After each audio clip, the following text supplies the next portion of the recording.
All right, so a viewer asked me a while back, why is it the case that people usually don't recognize that INFJs indeed have a strong backbone? Interesting question. The first thing that I would say is this is too essentializing a statement. INFJs don't have a strong backbone necessarily. They don't all, being INFJ does not guarantee you a strong backbone any more than being ENTJ guarantees you a strong backbone, or ISTP, or what have you. INFJs are, prior to anything else, human beings with subjectivity, with life histories, with temperaments, and perhaps most importantly, with choices to make. And no amount of analyzing your type is going to help you make those choices with as much courage and resilience as you can. And some people will be less courageous, some people will be less resilient, some people will be less brave, quite simply. And that is true of INFJs, as it is true of any one person of any type. And this is also a reminder that we should always keep in mind that there's a human subjectivity behind any type labeling. Okay.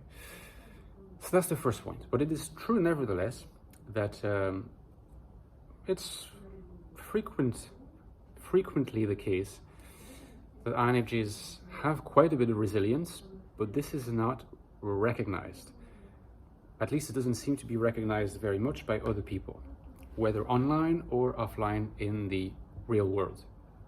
I think there's two main reasons for that. The first reason is simply that what people typically understand by strong backbone and by a very resilient person, strong person, is quite visible, demonstrable courage and strength and solidity in the face of concrete world events.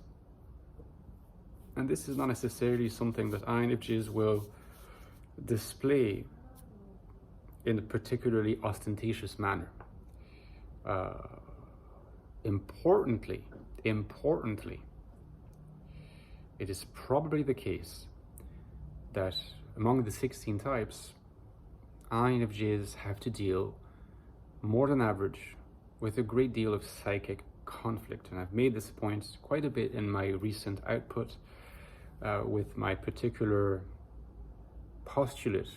It's not really a theory, it's more the postulate to the theory that INFJs grow up. The typical INFJ experience is to grow up feeling somewhat misunderstood, and that for this reason they grow up with a lingering insecurity. That is the source of psychic conflict a great deal of the time, and that tends to mean higher degree of neuroticism than you'll find in some other types, including the INTJ. The INTJ on average seems to be a bit less neurotic than the INFJ.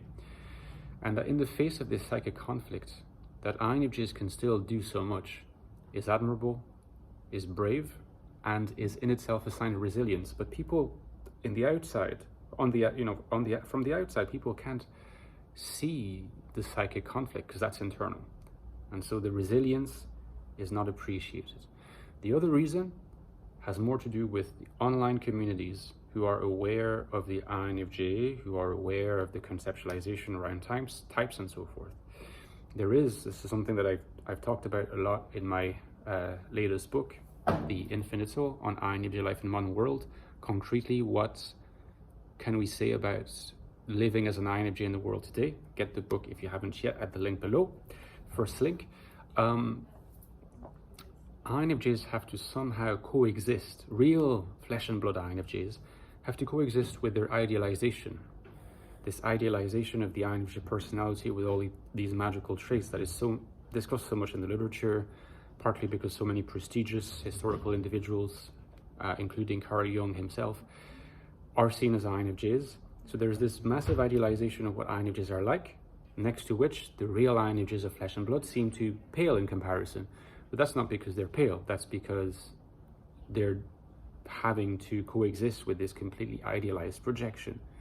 Hence why it's important to, little by little, if not demolish, at least deconstruct this idealization and to make room for what real INFJs are like. And that's what I hope I have been contributing towards with my work. Now, there's another book, you know, as part of this work that I'm talking about that you might want to check out, or want to check out absolutely, is the Ecstatic Soul, my first book in the Soul series on INFJs. A new look at the INFJ personality, which is still to this day the deepest investigation into the INFJ mind. Okay, link is below, just like for my latest book, The Infinite Soul. And guys, as usual, don't forget that I could not do this without you. This channel exists thanks to you, and for a small amount every month you can support me on Patreon. In return, you get access to our Discord server, join the community, interact with me and the others every day, as well as bonus videos every 2-3 weeks on a topic of your choice called Deep Dives. If that sounds good, please consider supporting me on Patreon for a small amount every month or every year. I'd be so grateful. See you soon, guys, and take care of yourselves. Okay, bye-bye.